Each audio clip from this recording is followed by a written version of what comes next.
बिस्मिल्लाहिर्रहमानिर्रहीम। इय्याका नअबुदु व इय्याका नस्तईन। अल्लाहुम्मा आइन्नी अला ज़िक्रिका व शुक्रिका व हुस्न इबादत।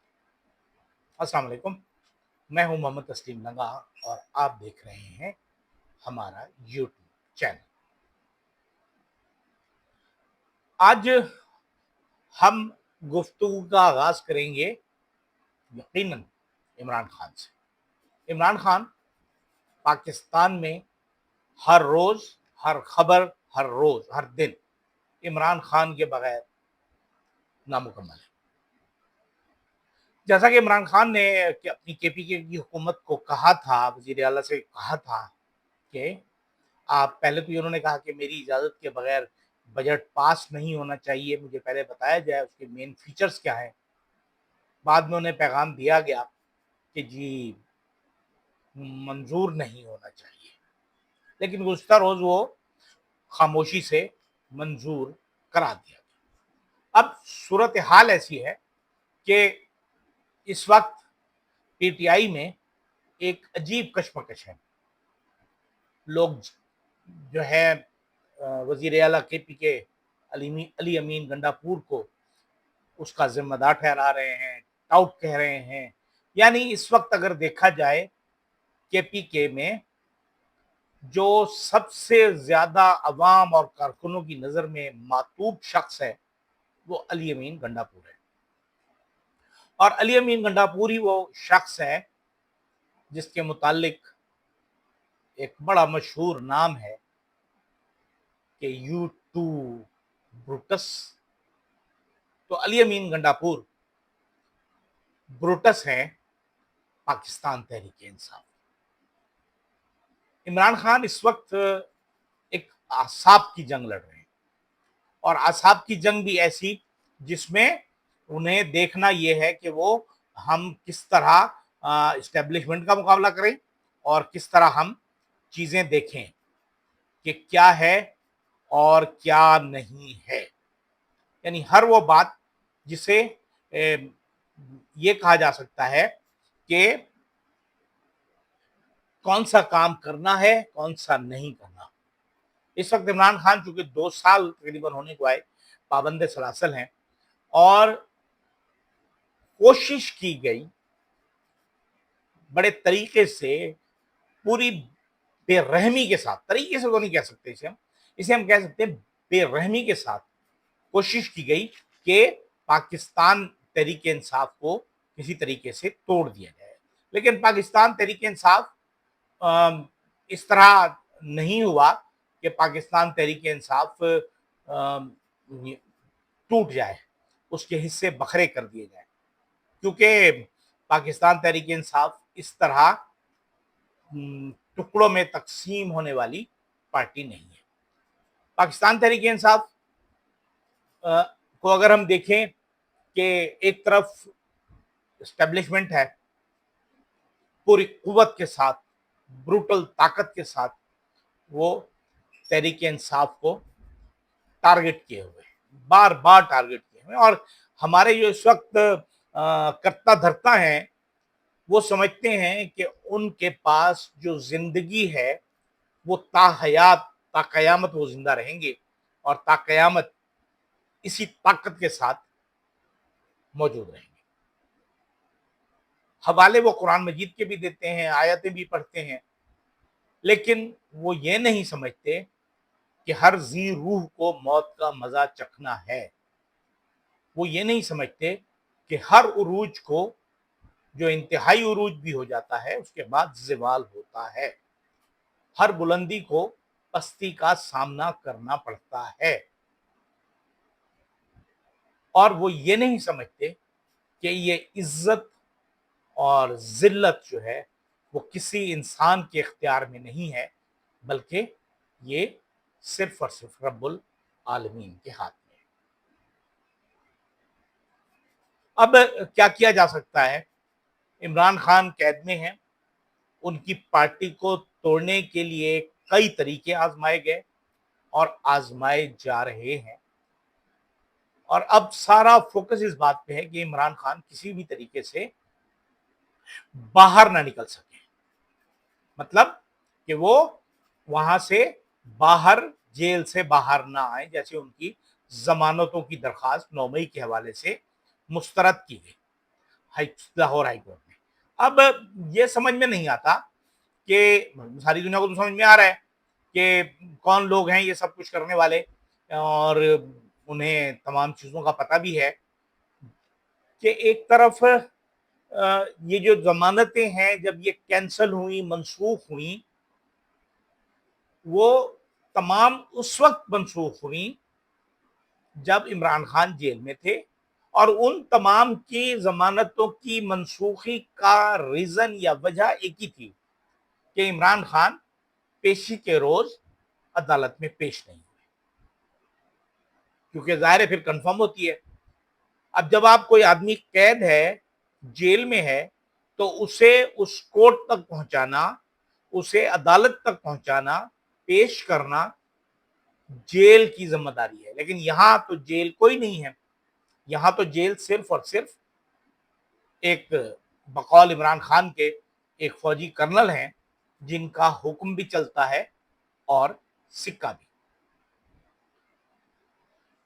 अब तारीख में एक वाकया हमें याद आता है कि जब ज़ियाउल हक 1988 में 14 अगस्त की तकारीब के हवाले से वो जो खिताब किया करते थे कौम से, तो उस वक्त तक उन्हें रिपोर्टें मिल चुकी थी कि उन्हें किसी भी वक्त कत्ल कर दिया जाएगा। लेकिन वो सीट छोड़ना भी नहीं चाह रहे थे। तो 14 अगस्त को जो तकरीब होनी थी उसमें उन्हें जो कुछ करना पड़ा कि वो जिस जगह से उन्होंने खिताब करना था वहां, और जहां से कैमरे लगने थे जो 4-5 मुख्तलिफ जगहें थी, तो उसकी जो फाइनल डिसीजन लेना था, फैसला करना था कि आपने कहाँ खड़ा होना है, कैमरे कहाँ कहाँ होंगे, तो उन्होंने वहां से जिस जगह उन्होंने खड़ा होना था तमाम एंगल्स लिए आर्मी हाउस के, और 2-3 ऐसे दरख्त जो बहुत कदीम थे, 100-100 साल पुराने दरख्त थे, वो कटवा दिए कि उन दरख्तों के पीछे से छुप के उन्हें कोई गोली ना मार दे। लेकिन अल्लाह को क्या मंजूर था कि 14 अगस्त को नहीं मरना उन्होंने 17 अगस्त को मरना है, क्योंकि वक्त और जगह दोनों का तयन रब करता है। तो 14 अगस्त के बजाय 17 अगस्त को मरना है, ये रब ने लिखा हुआ था। और इस्लामाबाद पिंडी में नहीं मरना, आपने लाल कमाल बस्ती लाल कमाल में भावलपुर के नजदीक जाके मरना है।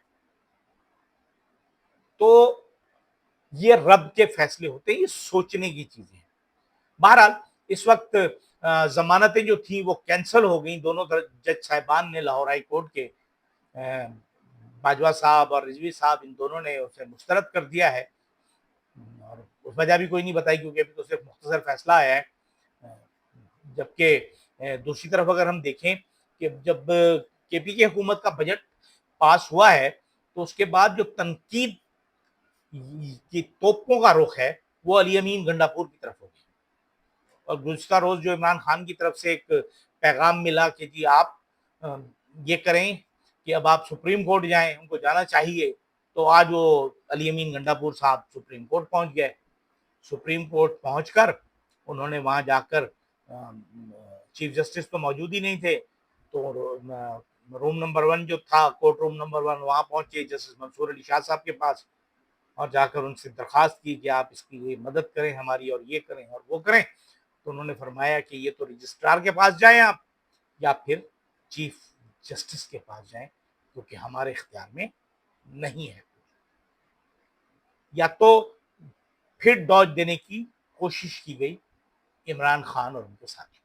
दूसरी तरफ अगर हम ईरान इराक वॉर देखें, अपना सॉरी ईरान और इसराइल की जंग, तो उसमें ये जो 12 रोजा जंग थी इसमें बेइंतहा नुकसान हुआ दोनों पार्टियों का। ज्यादा तो हुआ जाहिर है ईरान का हुआ। ईरान के ऊपर ना सिर्फ इसराइल ने हमले किए, बल्कि दुनिया के सबसे बड़े जहाजों के जरिए जो B-2 बम्बार हैं उनके जरिए अमेरिका ने भी बमबारी की। लेकिन وہ جو بمباری ہے وہ بمباری جس مقصد کے لیے کی گئی، 18 گھنٹے کی طویل مسافت طے کی گئی ان جہازوں کی طرف سے، اور انہوں نے بمباری بھی کی، لیکن ایران کا جو نیوکلیر پلانٹ تھا وہ محفوظ رہا۔ واللہ عالم وہ اس کو گہرائی سے زیادہ گہرا تھا جس تک ہمارے جو B-2 بمبار کے بم ہیں وہ پہنچ سکتے ہیں، یا کوئی اور مسئلہ تھا۔ لیکن بہرحال اب ایران یہ کہہ رہا ہے کہ ہمارے ایٹمی اثاثے محفوظ ہیں، اور اس وقت جو CIA کی رپورٹ آئی ہے اس میں بھی یہی لکھا گیا ہے کہ ایران کے ایٹمی اثاثے تباہ نہیں ہوئے، نقصان ضرور پہنچا ہے کچھ ایسی چیزوں کو جو مہینہ 2 مہینے میں ٹھیک ہو جائیں گے، لیکن جو نقصان پہنچانے گئے تھے امریکی جہاز وہ نہیں پہنچا سکے۔ یہ بہت بڑا فیصلہ ہے رب العزت کا کہ وہاں نہیں پہنچ سکے۔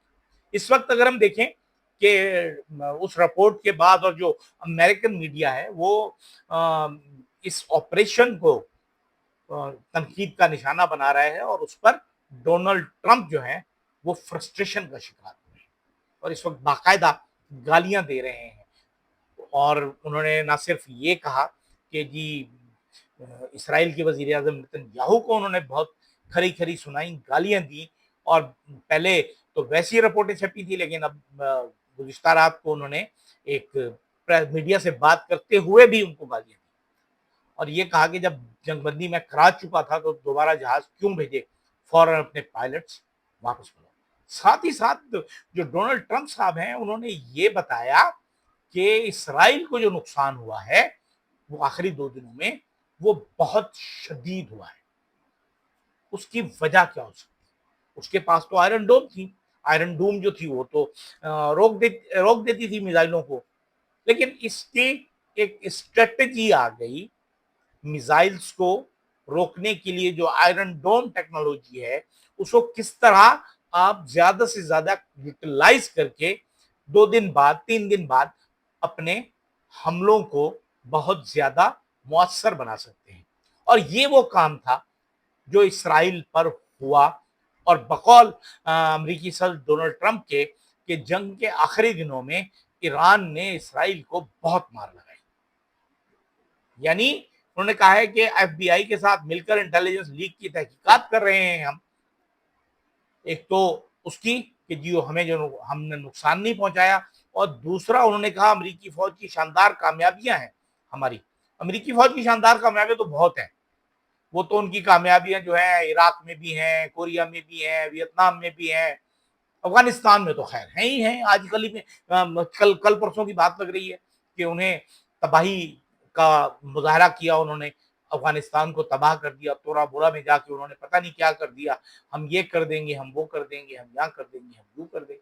بہرحال اس وقت اسرائیل جو ہے وہ مشکلات کا شکار ہے، اور اسرائیل بھاگ کے گیا، منتیں کر رہا تھا، ترلے کر رہا تھا کہ جنگ بندی کراؤ کسی طریقے سے، جو نقصان ہو رہا ہے اور جو ناقابل شکست ہونے کا اسرائیل کا ایک ہوا کھڑا کیا گیا تھا وہ سب کا سب ملیا میٹ ہو گیا۔ اب ایک ہمارے ملک میں اب ہم بات کرتے ہیں تھوڑا سا افغانستان اپنا بلوچستان پر، کہ ریکارڈنگ جو ہے امریکی ناظم الامور جو ہیں نیٹلی بیکر، انہوں نے کہ ایک بیان دیا ہے جس میں کہا ہے کہ یہ جو ریکارڈنگ کا منصوبہ ہے اس سے آئندہ چند برسوں میں $75 ارب سے زائد کا منافع ہونے کی توقع ہے۔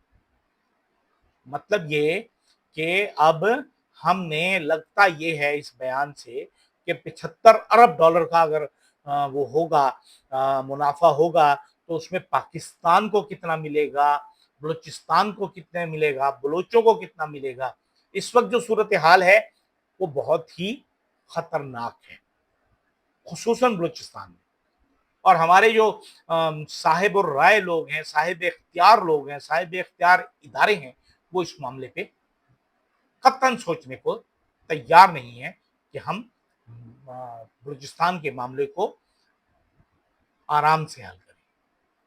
اور مصیبت یہ ہے کہ وہ ایک ہمارے یہاں اردو کی ایک کہاوت ہے کہ اگر جو گڑ سے مرے اسے زہر دینے کی ضرورت نہیں ہے. مطلب جو کام پیار محبت سے ہو جائے اس کے لیے گولی استعمال نہیں کرنی چاہیے. اور ہم ہر اس کام کے لیے گولی استعمال کرتے ہیں جو 2 منٹ کی گفتگو میں بھی ٹھیک ہو جائے. ہم نے دھکیل دھکیل کر پشتونوں اور بلوچوں کو اس مقام تک پہنچا دیا ہے کہ اگر کچھ بات بڑھی تو میرے منہ میں خاک، کہیں پاکستان ہی نہ چلا جائے. اگر صرف ان کے نزدیک صوبہ پنجاب ہی پاکستان ہے تو ٹھیک ہے بھائی، آپ یہی سوچ لیں، آپ یہی کرتے رہیں. لیکن بہرحال چیزیں چل رہی ہیں. دوسری طرف پی ٹی آئی کو جو توڑنے پھوڑنے کی ذمہ داری دی گئی ہے کچھ لوگوں کو، اس میں ظاہر ہے 3 طرح کے لوگ ہیں. کچھ لوگ چھوڑ کے چلے گئے پی ٹی آئی کو، کچھ لوگ اس وقت بھی پروٹس کا کردار ادا کر رہے ہیں جس طرح کہ علی امین گنڈاپور ہیں، اور کچھ لوگ وہ ہیں جو عمران خان کے وفادار ساتھی ہیں. ایک بات تو طے ہے، سمجھ میں آتی ہے، ثابت ہو چکی ہے کہ اسٹیبلشمنٹ کو بہت بڑی شکست ہو چکی ہے. اور یہ وقت ایسا ہے کہ اسٹیبلشمنٹ اپنی شکست تسلیم کر کے اپنی عزت بچا لے.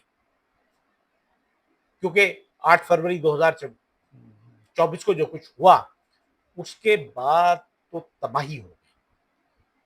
اب آپ پوری طاقت لگا کر اس کوشش میں لگے ہوئے ہیں کہ ہم پاکستان کو اسلامی مقبوضہ پاکستان بنا لیں. اب یہ قوم اسلامی مقبوضہ پاکستان نہیں بن سکتی. یہ اسلامی جمہوریہ پاکستان کے لوگ ہیں اور یہ اسی طرح زندہ رہنا چاہتے ہیں. خدارا ان کی عزت کا اور آنر کا احترام کریں تاکہ آپ کی عزت، آپ کا احترام باقی رہے. اجازت دیجیے. اللہ حافظ.